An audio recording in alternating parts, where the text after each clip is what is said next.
Today we'll be installing an internally routed PNW dropper post. In this example, we're going to be installing using a Loam Lever, but have separate videos available for installing our other various lever options, which are available on our website's installation page. First, start by loosening your seat collar bolts and removing your saddle. Next, remove your existing seat post and cable, if applicable. For install with the Loam Lever, open the clamp, slide it around the bar, and drop the through bolt into the hole to keep it in place. You'll notice that the Loam Lever has two bolt positions for attaching the clamp. Choose whichever gives you the desired lever placement for your setup. Now for the fun part, internally routing your dropper cable. As each frame has a different design, we recommend following your frame manufacturer's instructions for routing your internally routed cable. Once the lever is mounted to the handlebar, we'll be measuring our cable length. We found it's easiest to seat the cable housing into the bottom of the dropper without the inner cable installed yet. Push the dropper post into the seat tube to your desired saddle height while pulling cable housing through the front of the frame at the same pace. Be careful as to not pull the housing too quickly, as it will lose connection with the bottom of the dropper and your measurements will then be inaccurate.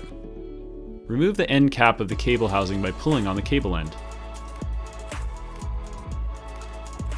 Holding the cable housing to the lever's barrel adjuster, make sure you have enough cable housing to turn your handlebars completely by 90 degrees. This ensures the cable won't be too tight if the bars were to twist during an accident, or so long that they're just sitting there flopping around during your ride. Cut the cable housing at the same spot you held to the lever's barrel adjuster. As they say, measure twice and cut once. Next, you'll be removing the dropper from the frame while pushing the cable housing back through the bike. Insert the inner cable into the housing starting at the dropper post end of the housing.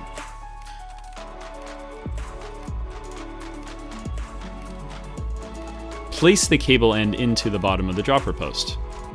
You'll see a slot where you can slide the inner cable through while pivoting so that the cable end sits in the actuator cradle.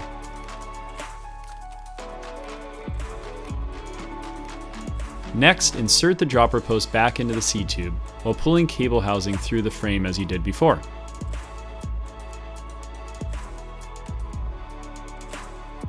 Feed the cable through the housing end cap.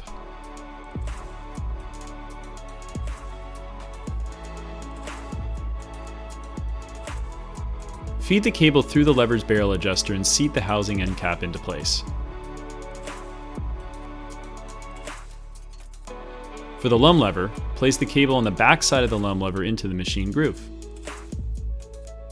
Loosen the cable bolt and place cable into the machine groove.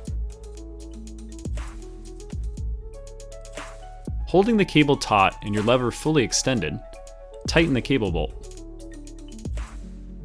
Trim the cable behind the Loam Lever using cable cutters to avoid fraying the cable. Use the barrel adjuster to remove slack from the cable.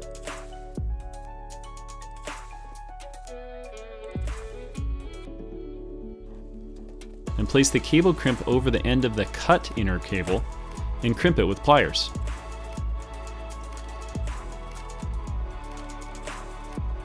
Next, you're going to reinstall the saddle into the saddle rails and tighten to the desired position.